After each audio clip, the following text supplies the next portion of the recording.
You are listening to the Thinking Effect podcast with Ortal Green and Lillian Kriegler. Everything starts with a thought. Join the quest to reshape your own and your students' thinking by exploring your usual curriculum in new and exciting ways. In each episode, we share dynamic and practical ways you can ignite thinking in your classroom. You will get used to our 3-step formula for approaching our topics. What is it? Why is it important? And how can it be implemented immediately? Listen on if you're ready to take your students on a journey to change the world one thought at a time.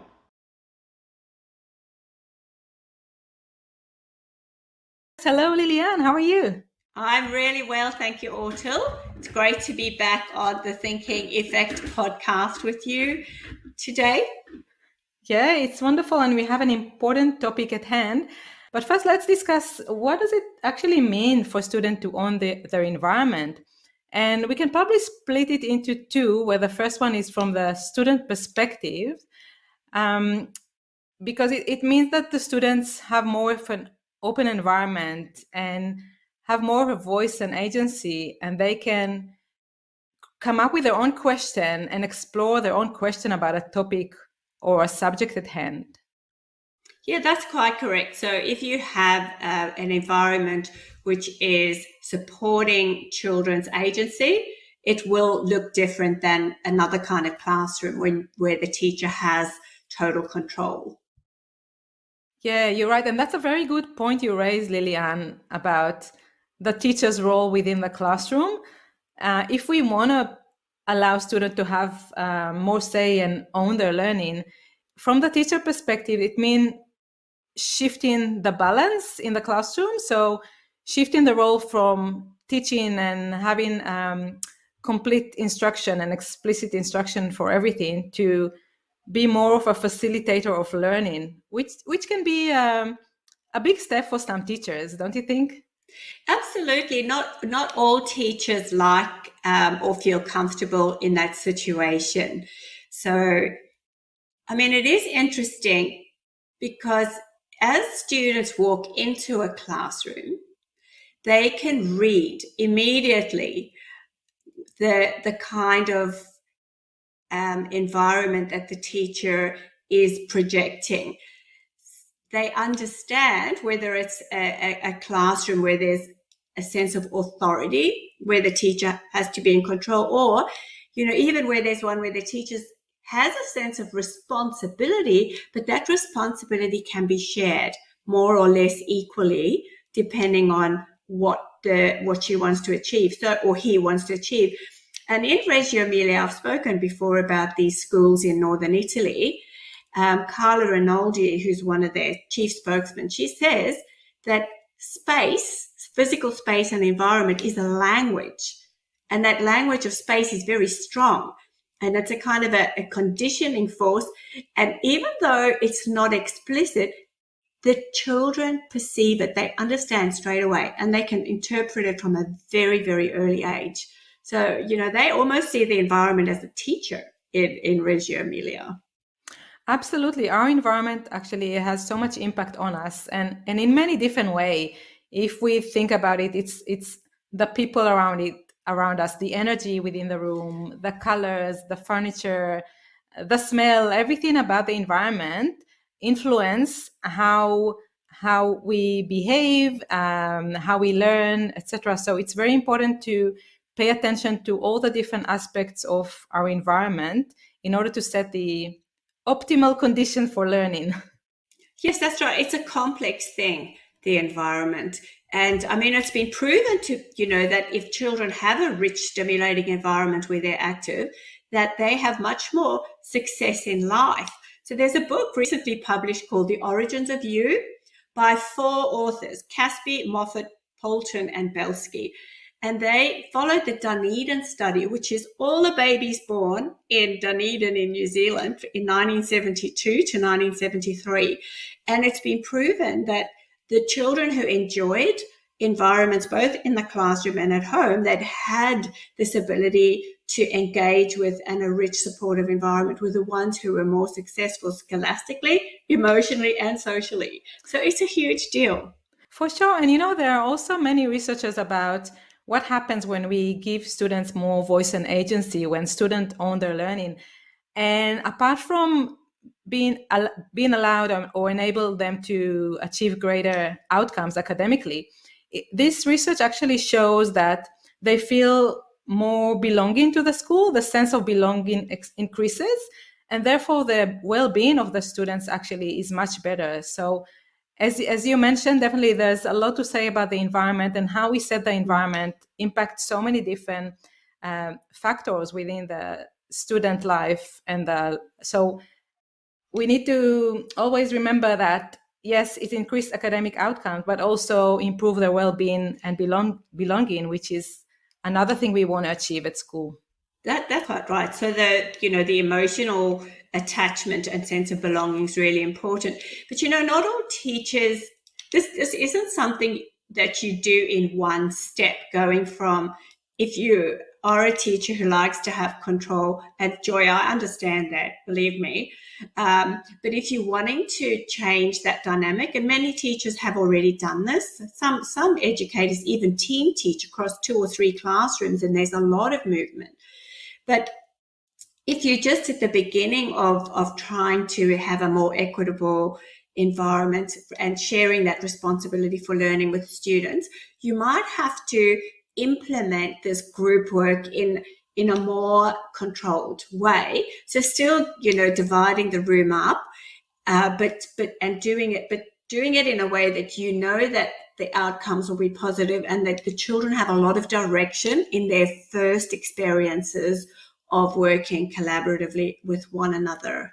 Absolutely. If teachers haven't done it before, it's important to take small steps and not jump right into the deep water. Get the children used to work in a different manner. So as you said, Lilian, we need to consider a few things in terms of the environment and the condition within the environment, like the physical setup of the classroom. Is the classroom actually designed in a way where children can work in smaller groups? What kind of resources students would need while they're doing these activities? Are all the resources available for them? And also allocation of time, because when we give the students more time and let them drive their learning and explore, they need more time probably for this activity. So the teacher need to take that into consideration and allow enough time for that self-exploration and self-directing of learning.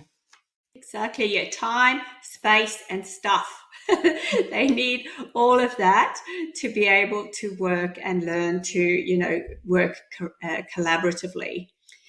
Now, you had some sort of suggestion for how you might set up an activity in this way where children work on a problem. And I mean, our listeners might like to, take a pencil and just jot down a few things, but they can always re-listen, because there are quite a few steps to what you're suggesting. But I think it's such a great exercise, and I'd love you to share it with our teachers who are listening. Yes, of course. So if you're looking for an idea on how to run this, what kind of activity to run as a first step towards a student having more ownership on their learning. So one option can be the problem of the river crossing, and you might have heard about it. And the story goes like that. There is a woman that wants to cross the river and get to the other side. Now, the woman has with her a chicken, a fox, and a bag of corn. I love this collection. And the only way she can cross the river is with a very small rowboat. And she can only take with her one item at a time. And she is trying to think of how she can cross the river and get everything to the other side while she can only take one thing with her at a time. She can't have the chicken and the fox leave them alone without her, because you know what's going to happen. And she can't leave the chicken with a bag of corn on their own, because the chicken is going to eat all the corn. And so she need to find a way where how she can do that, cross to the other side of the river and get the fox, the chicken, and the bag of corn to the other side of the river with as less steps as possible, while not leaving alone the fox and the chicken, or the chicken and the bag of corn. So you can split your class to smaller groups of 3 or 4 students. And I think it's important to keep the group smaller so all the students will participate in the challenge and actually work together within the group. And give them that challenge and see how they work as a group, how they collaborate as a group to find solution to this problem. That sounds very complicated. I think it'd be quite tricky being that old lady trying to get across the river. But I think the children will really enjoy it. And it'll be good to encourage them to keep notes of how they thought about it, what was their process. Because very often what children discover, or older adults, when they do this kind of work, is what kind of errors they make. And, we spend our whole time saying that we don't want children to make mistakes, but unpacking those mistakes and seeing, where the logic might have fallen down or how they could have done it better another time is really fantastic learning as well, because it makes us understand that your first attempt isn't often your best attempt, and that we learn even from mistakes. Yeah, I agree with you, Lillian. I think we actually learn more from our mistakes. We can learn so much more about our way of thinking and maybe our assumption and biases that we brought into solving a particular problem. So mistakes are a great learning opportunity. And you can ask your students, each group, to share with the rest of the class their solution to the problem, and also the mistakes they made along the way. So what happened along the way? What different ideas did they have? What other solution they might have tried and realized that it won't work? And I guess that's I mentioned before that we kind of split this episode into 2, and the reason we done that is because some teachers haven't tried giving the students challenges and working within smaller groups like we mentioned. So as a first step, this is kind of taking a small step towards letting students own their learning. And in part 2 of this question, in episode number 4, we'll discuss how you take it further. Once you get your class used to working in smaller groups in a more independent ways on solving different problems, then we'll show you in the next episode how you can take it further and develop it even more. That's right. So the what of how we create an environment is understanding that this environment has a message and a language and children recognize it straight away. The why it's important is because children learn so much better when they're actively learning and when they're engaging with others. And the how is to start in the steps that relate to your comfort zone and then pushing that so that you can expand it and give children even more independence in their learning. Yes, and we'll be back with part 2 of the environment, and you'll be back with us shortly. Yeah, sure. And please feel free to share your experiences with us. Drop us an email to thethinkingeffectpodcast@gmail.com and let us know how it worked. What was your experience like? What was your students' experience? Share your stories with us.